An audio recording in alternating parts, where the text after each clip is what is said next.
ऋषि कहता है कर्मेव क्रीड़ा, अर्थात योगी के लिए कर्म ही क्रीड़ा है। इसका क्या तात्पर्य है? पहले आओ जानते क्रीड़ा क्या है, खेल क्या है।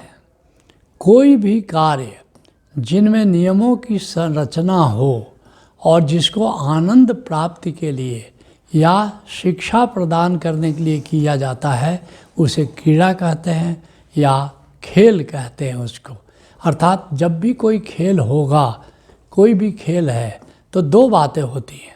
एक तो होता है उस खेल का नियम होता है, जैसे मान लो फुटबॉल खेलते हो तो एक नियम है, ऐसा नहीं कि बिना नियम के। कोई हॉकी है, क्रिकेट है, कबड्डी है, कोई भी खेल खेलते हो, बैडमिंटन है, टेबल टेनिस है, कोई भी खेल बिना नियम के नहीं होता है। तो हर खेल में नियम होता है। और दूसरी क्या महत्वपूर्ण बात होती है कि हर खेल से कई ऐसे खेल होते हैं जिसमें कुछ सीखते हो, कुछ शिक्षा प्राप्त करते हो। तो दो बातें क्रीड़ा में समाहित हैं, एक तो उसमें नियम होगा और दूसरा कि उससे कुछ सीखते हो।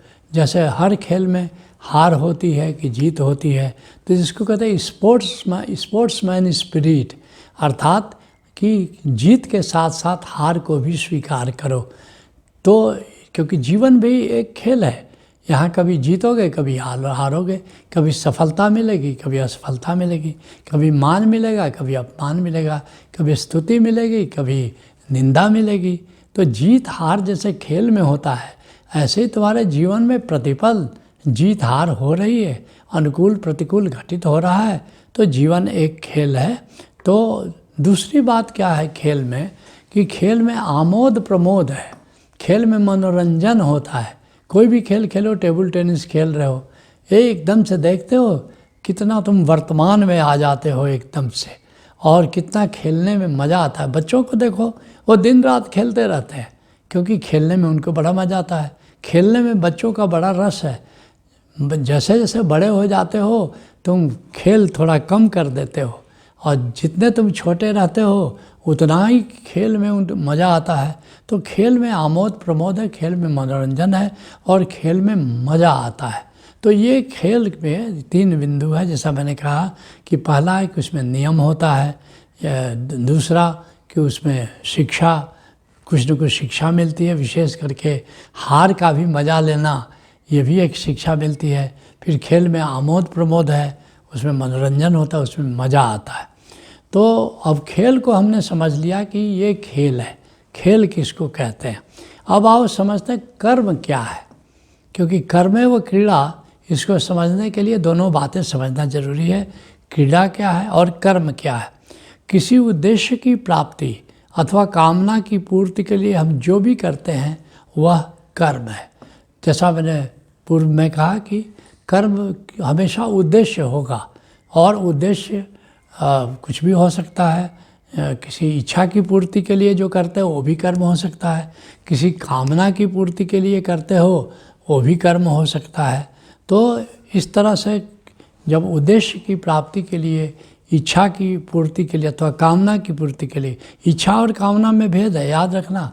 इच्छा का मतलब हुआ कि हम स्वयं अपनी इच्छा की पूर्ति के लिए कर्म करेंगे, और कामना का अर्थ ये हुआ कि दूसरे हमारी इच्छा को पूरी करें, दूसरे को हम किस तरह मोटिवेट करें कि हमारी इच्छा की पूर्ति करें।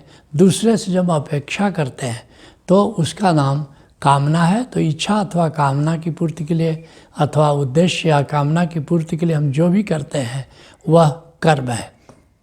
कर्म के तीन भेद होते हैं। तो कोई भी कर्म करो, मुख्यतः तीन प्रकार के कर्म होते हैं। क्या क्या होता है? कायिक होता है, मानसिक होता है और वाचिक होता है। अर्थात हम शरीर से कुछ करते हैं, वो कायिक कर्म हुआ, काया द्वारा किया हुआ कर्म हुआ। दूसरा मानसिक, हम सोचते हैं, कर्म करने के पहले हम सोचते हैं। जैसे एडिशन आविष्कार करता है तो सोचता है, न्यूटन कुछ डिस्कवरी करता है तो सोचता है, फैराडे आविष्कार बिजली का करता है तो सोचता है। बिना सोचे तुम कर्म नहीं करते। तो तुम्हारा ऐसा नहीं कि जो हाथ से कर रहे हो कर्म या शरीर से कर रहे हो केवल वही कर्म है। जो कर्म के लिए जो तुम सोच रहे हो वह भी कर्म का हिस्सा है, जिसको हम मानसिक कर्म कहते हैं। और तीसरा क्या है, वाचिक। वाचिक मतलब जो तुम बोलते हो वह भी कर्म का हिस्सा है। ये बोलना भी कर्म है, तुम कम्युनिकेट करते हो, किसी से बात करते हो, तो ये भी कर्म का हिस्सा है। इस तरह से 3 प्रकार के कर्म होते हैं, कायिक, मानसिक और वाचिक। कर्म सामान्यतः क्रीड़ा के विपरीत माना जाता है। जैसे कुछ काम कर रहे हो तो ऐसा लगता है कोई गंभीर कृत्य कर रहे हो, तो इसलिए, और खेल जब करते हो तो मनोरंजन के लिए, खुशी के लिए करते हो। तो सामान्यतः जब कहते हैं हम कुछ काम करना है, हमको अब कुछ काम करना है, इसका मतलब अभी तक तुम खेल रहे थे, अभी तक तुम मनोरंजन कर रहे थे, अभी तुम खुश हो रहे थे खेल करके।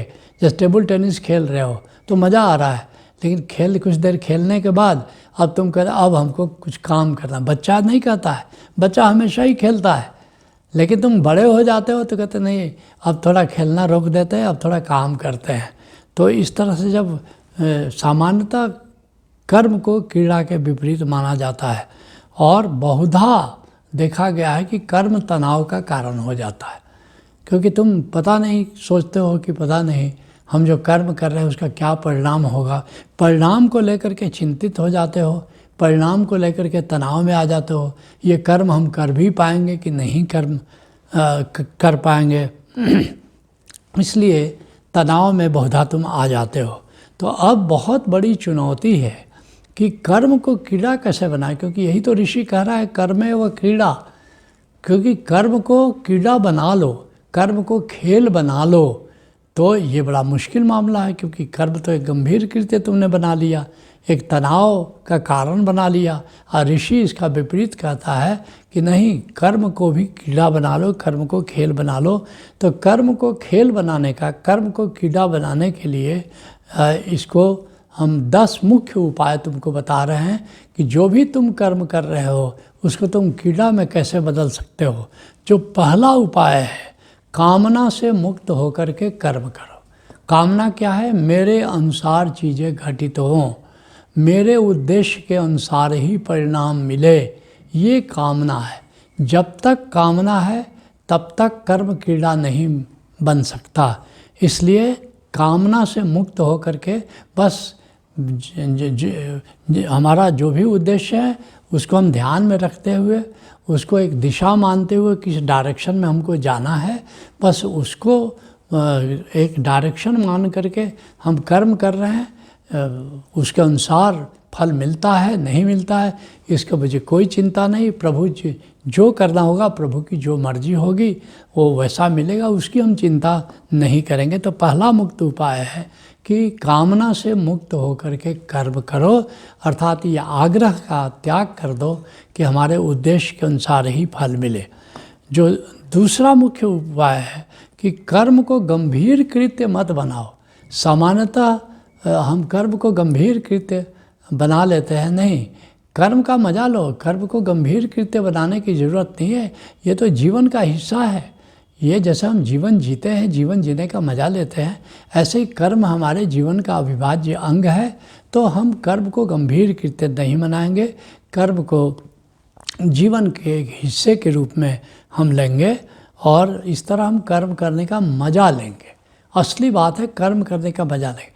फल का तो सभी मज़ा लेते हैं, जैसे कोई बढ़िया मिला, कोई बढ़िया खबर आई तो मिठाई बांटते हो और मज़ा ले लेते हो कि अरे बड़ा आओ खुशियाँ मनाए, बड़ा अच्छा फल मिला है।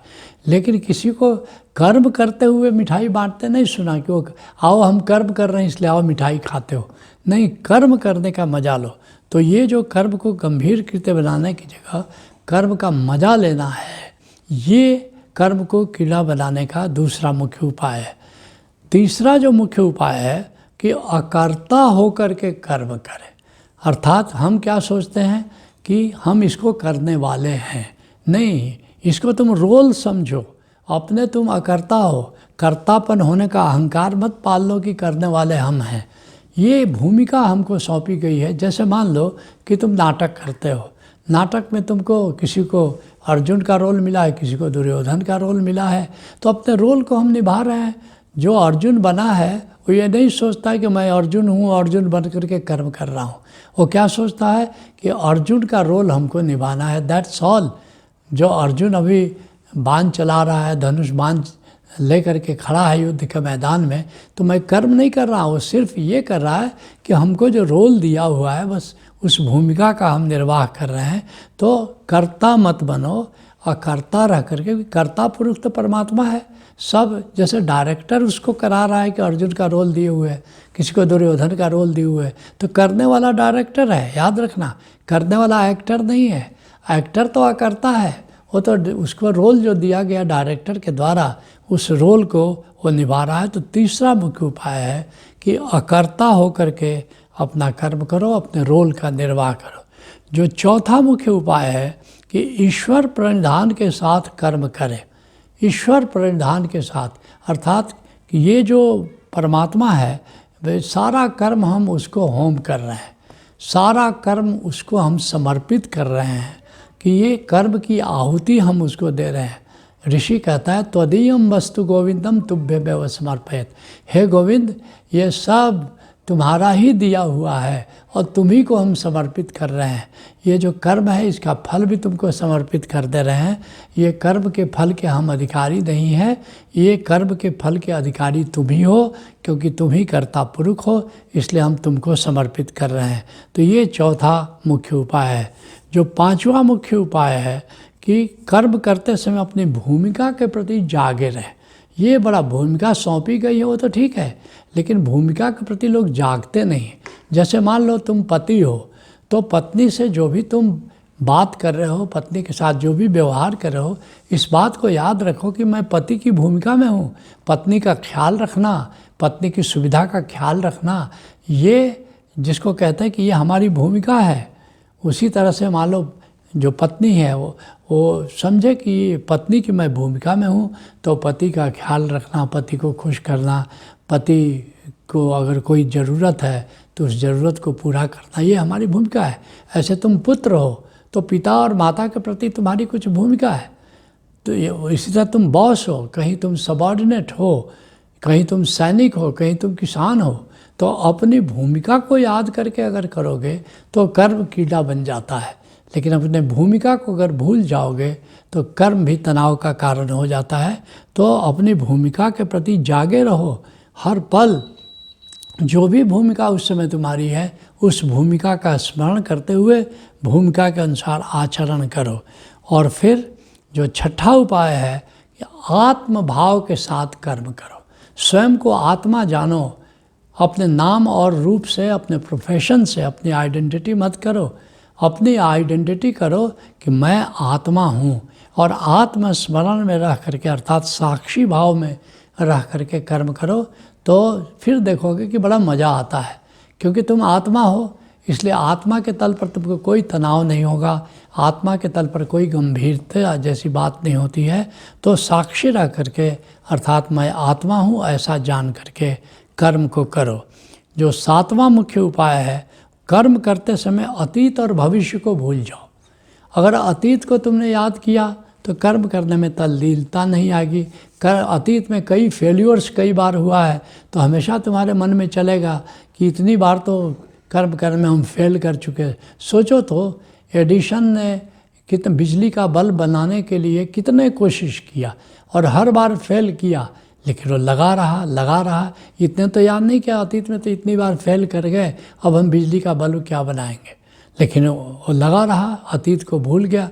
गांधी जी को अतीत में हमेशा असफलता मिली, न तो वकालत चली, न तो क्लास में कोई पढ़ने लिखने में अच्छे थे, लेकिन उन्होंने लिया कि नहीं, भारत की आज़ादी के लिए हम संघर्ष करेंगे। अतीत को भूल गए, और अतीत को भूल करके देखो गांधी जी सफलता को प्राप्त हुए।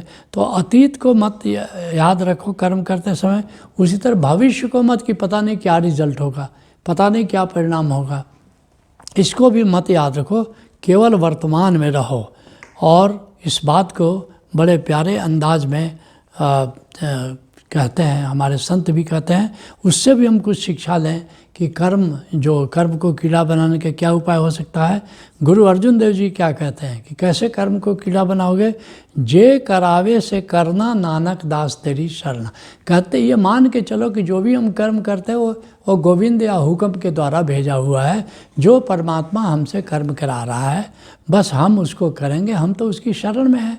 और जो हमको कहेगा, जैसी प्रेरणा देगा, जैसा हमको माध्यम बनाएगा, हम उसके अनुसार कर्म करेंगे। तो परमात्मा का दिया हुआ कर्म है तो हम तनाव क्यों लेंगे, तो क्यों हम गंभीर रहेंगे। तो इस तरह से जो भी हम कर रहे हैं, बस परमात्मा का दिया हुआ, परमात्मा का भेजा हुआ, परमात्मा के द्वारा सौंपा हुआ ये जिम्मेदारी है, ये हमारा उत्तरदायित्व है। तो अगर इसको तुम मान करके चलो तो फिर देखोगे कर्म कीड़ा बन जाता है। और गुरु अर्जुन देव जी की इसी बात को भक्त राम प्रसाद कहते हैं कि सीताराम, इसको राम प्रसाद कहते हैं तोमार कर्म तुम ही करो माँ। वो परमात्मा को माँ कह रहे हैं कि हे माँ, ये सारे कर्म तुम्हारे हैं और तुम ही कराने वाले हो। और लोके बोले करे आमी, लोगों की मूर्खता तो देखो कि वो कहते हैं कि वे करने वाले हैं। शकली तुम्हारी इच्छा तारामयी तारा तुम्हें, कहते कि हे माँ, ये सब तुम्हारी इच्छा से हो रहा है। तो इस तरह से सारा कर्म परमात्मा का कर्म जान करके करोगे तो फिर किसी प्रकार का तनाव नहीं आएगा, गंभीरता नहीं आएगी। जो 9वां मुख्य उपाय है वो है बहुत ही सुंदर, डॉक्टर राजेंद्र प्रसाद जी जो भारत के प्रथम राष्ट्रपति हैं, उनका ये प्यारा गीत है, प्यारा भजन है। सीताराम सीताराम सीताराम कहिए, जाहि विधि राखे राम ताहि विधि रहिए। ये जाहि विधि राखे राम, ये 4 गोल्डन वर्ड्स है कि परमात्मा जिस हाल में रखे, परमात्मा जो कर्म हमसे कराना चाहता है उसकी मर्जी पूरी हो, हम वही करेंगे। ये हम अलग से अपना चुनाव नहीं करेंगे कि हमको क्या करना है क्या नहीं करना है। जो वो कराता है, जिस तरह से हमको रखता है, और सुखी रखता है तो सुख का मजा लेंगे, दुखी रखता है तो दुख का मजा लेंगे, प्रशंसा दिलाता है तो प्रशंसा का मजा लेंगे, निंदा दिलाता है तो निंदा का मजा लेंगे। जाहि विधि राखे राम। और जो 10वां मुख्य उपाय है जिसको गोरखनाथ कहते हैं, हंसिबा खेलिबा धरिबा ध्यानम। जो भी करो, यहाँ तक कि ध्यान भी ये करो तो गंभीर कृत्य मत बताओ, उसको हंसते और खेलते हुए करो। हर कृत्य को, चाहे वो संसार का कर्म हो या साधना हो, उसको कीड़ा बनाओ, उसको हंसते और खेलते हुए करो तो फिर कर्म कीड़ा बन जाती है। तो आज के सत्संग को यहीं विराम देते हैं।